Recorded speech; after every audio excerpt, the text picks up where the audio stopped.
Good morning and welcome to the Lakers Lowdown. I'm Anthony Irwin. Today on the show, the Lakers offseason is now complete. So let's talk about it, contextualize it, and figure out where things stand with them in the conference and in the league as a whole.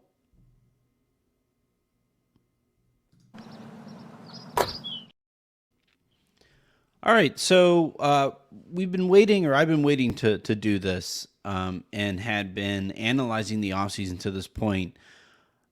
Somewhat understanding that at some point the Lakers were going to add another center to the roster, and which center they would add would kind of help me give them their final grade.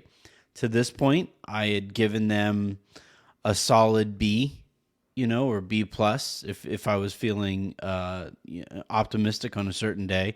Now I would say that moves from a B plus to an A minus. I would say in that range. It's that range of grade where it depends on the teacher's mood. You could round up to an A, or you could do the dick thing, right? And it would be an A minus, but it would technically be like, it wouldn't give you a 4.0. It would give you like the 3.9 or something.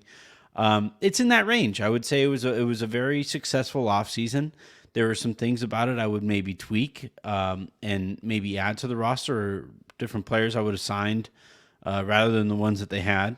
Some of this also, with how things turned out, were impacted by unexpected events. I don't think the Lakers thought going into it that Wood would be available at the minimum, and as such moved on Hayes. And as soon as Reddish became available, you knew that was going to be a signing that they could make. But once you find out that Lonnie Walker winds up signing for only the minimum in Brooklyn, would you rather have Lonnie Walker or Cam Reddish at the minimum, or maybe even both, and bring back Lonnie with a few extra bucks to convince him to not play in a larger role in Brooklyn?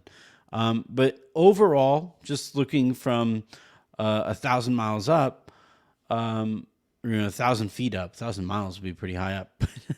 But from 30,000 feet, you're looking at this offseason, and I think you can pretty resoundingly say it was a very successful offseason that checked a lot of boxes and maintained a core that reached the Western Conference Finals a year ago. And yeah, sure, how high a priority does it need to be to bring back a core that got swept in those Western Conference Finals?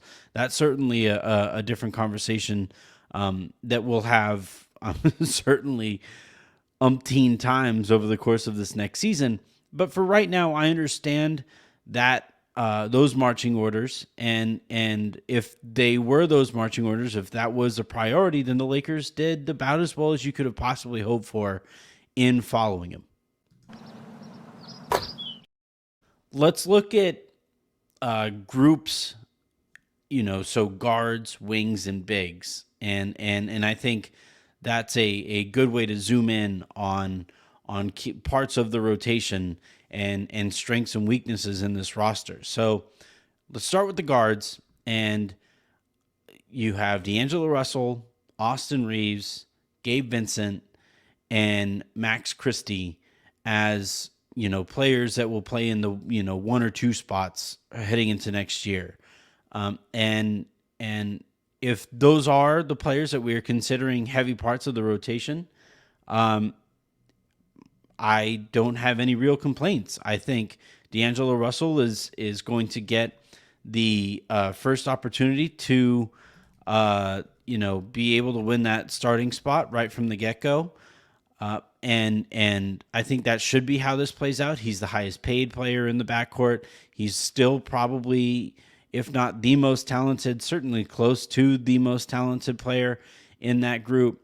And also the Lakers are going to want to give him as many opportunities as possible to prove that he should be with the Lakers beyond this trade deadline. So I think he'll probably get the nod to start. And then from there, you kind of, you look at options to play alongside him. Austin Reeves is going to be starting. He's the guy I think we can most definitively say will be the starting guard, whether that's the shooting guard or whatever. I would have preferred that they treated him as their starting point guard going into this offseason. And I think maybe you could still arrive there depending on where you send D'Angelo Russell and who the return might be. But I think you look at this grouping, and D'Angelo Russell and Austin Reeves were or will be, I would say, an upper echelon backcourt. Not an elite one, I don't think. But I think a top 15 to 10 in that range, maybe 10 to like 7 depending on how you're looking at things. They're going to be a solid to good backcourt, and given that the players that you're going to have at the wing spot and at the big spot, that's a mission accomplished. And then, I talked about Gabe Vincent when they brought him over with Pete. And I really like the fact that he can operate in multiple windows. He can catch and shoot. He can catch and attack off of one dribble. He can handle pick and roll, and he can attack some in some isolation, depending on the matchup. I think him, like, signing him and bringing him in, as much as I think the Lakers will miss some of Dennis Schroeder's competitive fire and what he brought on the defensive side of the thing of the game, I think Vincent fits in more consistently with the various lineups that he's going to be out there with. Whereas Schroeder, is kind of clunky fits with certain groupings. I don't think you have to worry about that as much with Vincent. And if you are able to turn D'Angelo Russell into a more solid, starting caliber shooting guard and move Reeves over to the point guard, then Vincent slots in very well as your backup point guard there. And then, you guys know how optimistic and how high on Max Christie I am. This grouping gives him the opportunity over the course of the year to really step in and do some things. So from a guard perspective, solid to good.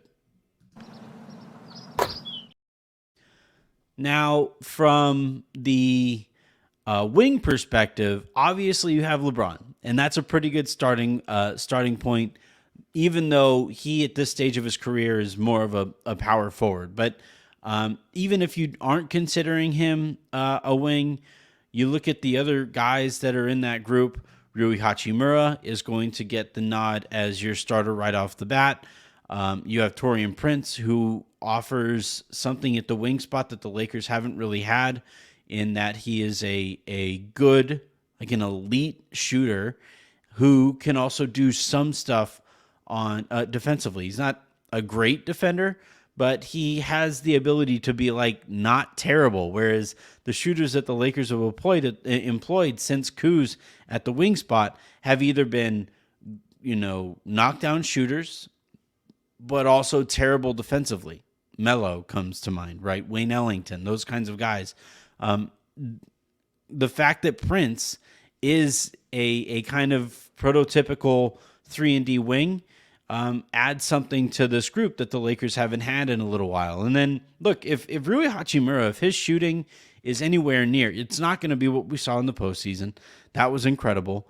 But if it's like anything close to that, and he continues to work to improve defensively with Phil Handy, and he continues to find his footing in an offense that can be somewhat difficult for somebody with his skill set, in that, he does like to spend a lot of time on the ball. He likes to take multiple dribbles. When the ball rotates over to him, he's more inclined to take a pause rather than lift right up and shoot right off of the bat. But if he does find his footing and does start fitting better there than he did in the regular season last year, then your wing spot between him and LeBron and Prince is pretty damn loaded. And, they took a swing on Cam Reddish. I'm not really anticipating much from him.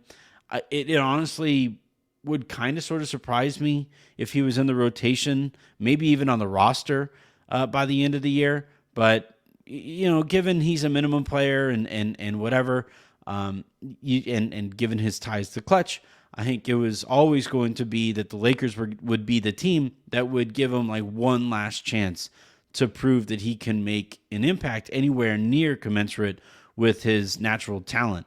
But still, I do think that it's Rui's opportunity to lose the starting small forward minutes, and then then you're going to look at Prince as the backup small forward, and with LeBron playing a lot of power forward and occasionally he's like sliding up and down or whatever. The wing spot though is looking pretty good, and Christie, I guess you could technically slide in here because he's certainly more of a wing than he is an on-ball guard. So between those four players, right, Rui, Prince, Reddish, LeBron, and kind of sort of Christie, that's a very good wing group. And you guys know how important I consider the wing position to be. So I like that group. Again, I would say, solid. No, I would say like good to like legit good, like legit really really good, bordering on elite. So yeah, this is a strength I think of the roster. Here's where it gets interesting. We said that the guard group is solid to good. Said that the wing group is good to potentially elite. The big spot, this is going to define this season because it's all AD. This season has to be AD's, oh, y'all forgot type of season. And if he does play up to that level, and if he is that like dominant big that we saw in the Memphis series and in the Golden State series, especially if he is that guy, then the Lakers are going to be really good this year. But if he's the guy that we saw in the Western Conference Finals, who quite frankly got kind of pushed around and punked by Nikola Jokic and that just big physical Denver Nuggets team, then the ceiling on this Lakers season gets a little lower. But I want to believe, I really, really do. I want to believe that AD got punched and is now going to respond accordingly. I do like that the Lakers have skill optionality behind him in that they have Jackson Hayes, who is your, pick and roll, hard roll type of big who goes and dunks on entire cities. I also, however, consider Christian Wood the primary backup here, who might even get some minutes with, the starting group. I don't think he's going to start. I saw that the Athletic slotted him in with the starters already. I don't necessarily see that. If he does, there are bigs who have frustrated me more, certainly in that spot, than I think Christian Wood would. But I do think, though, that AD is your starting five. LeBron is your starting four. And then, you get into Rui as your starting wing with your guards as Reeves and D'Angelo Russell. And the nice thing, though, is that, like, the nice thing with this roster is that this isn't like there isn't a group that I have to, like, I feel like I have to sit here and say they have to start, right? There can be some mixing and matching and seeing how certain guys fit with others who are going to be key parts of the starting group. I think the three guys that you are definitely putting in as the starters are going to be AD, LeBron, and Reeves, certainly. And then if it's Vincent starting, I could kind of get that. If it's Prince starting in Rui's spot, I could kind of see that. If it's Christian Wood starting and AD at the 4 and LeBron at the 5 because of Wood's shooting ability, I could kind of sort of see that. We didn't get any reports after the Wood signing that there was any kind of promise to start. Normally, you would have heard something of that nature by now. So I really think that, whether it's Wood or Rui or Prince or Vincent or D'Lo fighting to prove that they belong in the starting group, I think the Lakers are going to continue with that culture of competition, and I think that's a good thing for everybody involved. But yeah, getting back to this topic here of the bigs, AD is really going to define this season. And if he's healthy and if he's engaged and if he comes into the season wanting to remind everybody how people considered him coming out of the bubble, then yeah, this season has a real chance to be special. But if not, then you're starting to look at this team a little differently. Now, how can this roster be tweaked over the course of the season is going to be really interesting as well, right? Already heading into it, I would be pretty surprised if D'Angelo Russell was on the roster at the end of the year. I think he and the Lakers came to an agreement this year just to extend their working relationship because it behooved both sides. But I also think it might behoove both sides to eventually move on. Russell might want to move to a spot where there isn't as high of expectations and stakes. I just don't think he's necessarily a 16-win player. But that said, the Lakers have other guys to potentially move. If Russell does come back and is more engaged defensively on a more consistent basis, and then the Lakers might have a movable contract in Gabe Vincent, right? If the Lakers decide they want to condense their wing rotation, you could combine Prince and Rui's deals to go out and get a bona fide, legitimate, playoff wing. If you want to, and this is not going to go anywhere. This is not going to be going anywhere. If things aren't going great in Dallas, and if the Lakers want another star, then you could combine D'Angelo Russell and Rui Hachimura's contracts to bring in Kyrie Irving. And it's not something I would prefer to do, but it's certainly something, based on the stuff that I've heard to this point and continue to hear to this point, that LeBron James is interested in doing. And I think Rob Pelinka has kind of won that organizational turf war, so he's going to continue pushing against that until it is just clearly the move to make. But yeah, those whispers, that noise surrounding that potential move is not going to be going anywhere. So now look, this was some of my criticism earlier in the offseason, is that with the Lakers hard capping themselves, they do forfeit some of that motionality over the course of the regular season. And,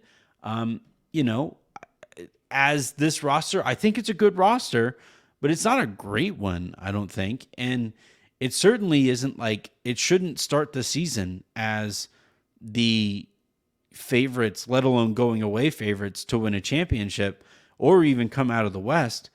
So if that's the case, I would have preferred a little bit more flexibility with assets than the Lakers currently have, because right now, as it stands, all of the guys that I mentioned that the Lakers could potentially be moving are going to be important parts of the rotation. So whenever you make that move, you not only have to upgrade the spot that you're looking to upgrade, but you also are going to have to make up for the guy that you are moving in order to make that upgrade. So yeah, this is, I think, the lone concern I still have with this team is, the few movable assets that aren't tied down as or penciled in as important parts of the rotation.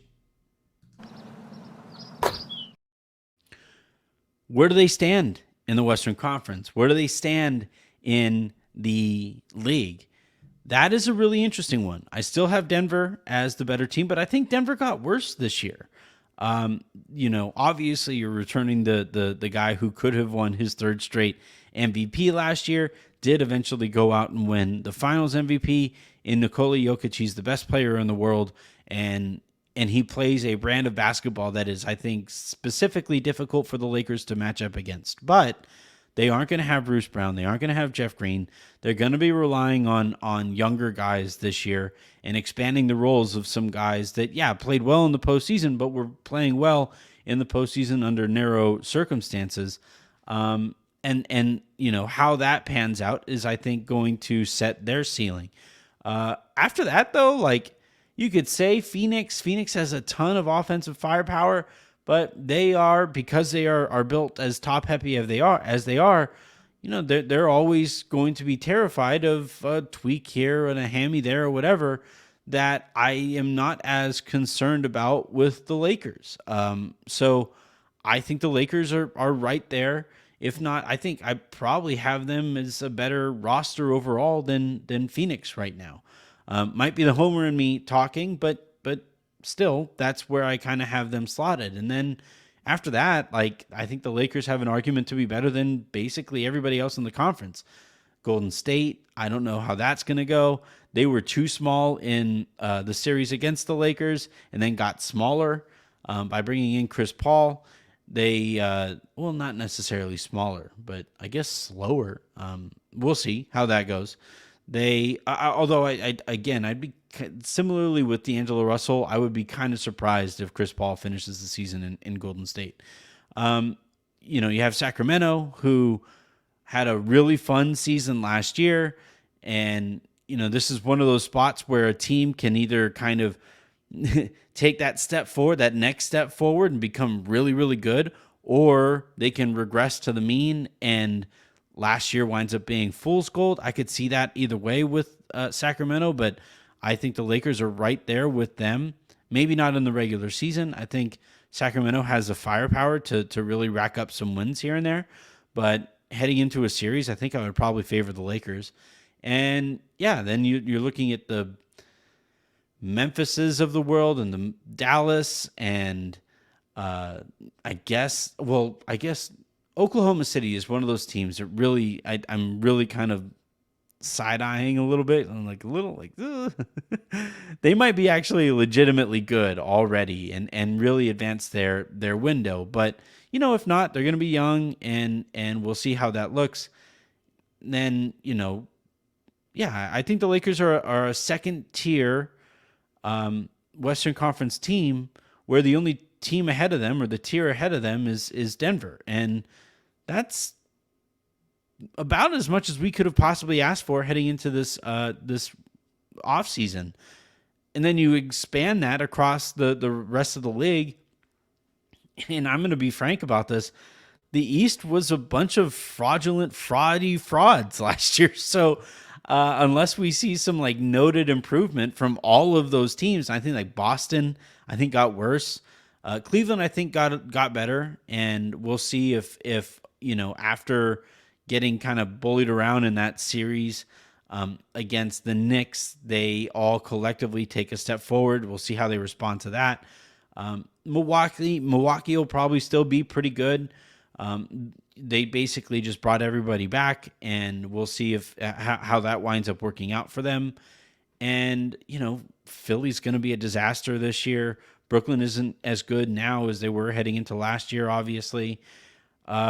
I think the Lakers, you could legitimately say going into this year, they're like a top 5 team, I would say. And that's where you want to start a season. If you aren't going to be like the favorites and be the running away favorites that everybody hates, being a top 5 team is pretty all right for me.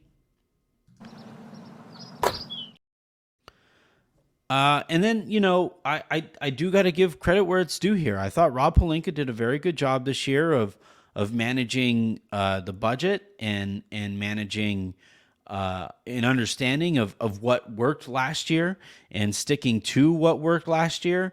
And I think he, at this point in his career as an executive, is really starting to understand, it's not just talent. And yeah, the Christian Wood deal, you could say, is him betting on talent above all else. But you do that once you solidify the culture, and you're willing to take those swings on just talent. And like I saw the reaction to the Wood signing over the last, I don't know, 24 hours or so, and it really kind of struck me as surprising. If this doesn't work out, you just cut the guy. Like, if I'm not losing any sleep, there might be some opportunity cost because it means they probably aren't going to get Bismack Biyombo. But like, I don't know. I'm not like gonna lose a bunch of sleep over not being able to get Bismack Biyombo. And yeah, it does. Being hard cap does make it a little tricky. If you do waive Wood, then you're working with that much less money to be able to bring somebody in, but and stay under that hard cap. But yeah, I think it's a solid upside gamble, and the Lakers, I think at this point, have a culture that should be pretty easy for him to buy into. And the thing here with Wood, you want to be the last team that he's on. You want to be the last team that either he figures it out and really commits to making it work with that team, or you're the team that just says like, all right, man, you just never were going to get it. Best of luck in China or whatever. And that's the spot that the Lakers find themselves in right now. So I think the Lakers have about as much talent as just about any team out there. They're deep. They are versatile. They can shoot. I really like this group, and that terrifies me because usually when I'm happy about some stuff, shit usually goes pretty wrong.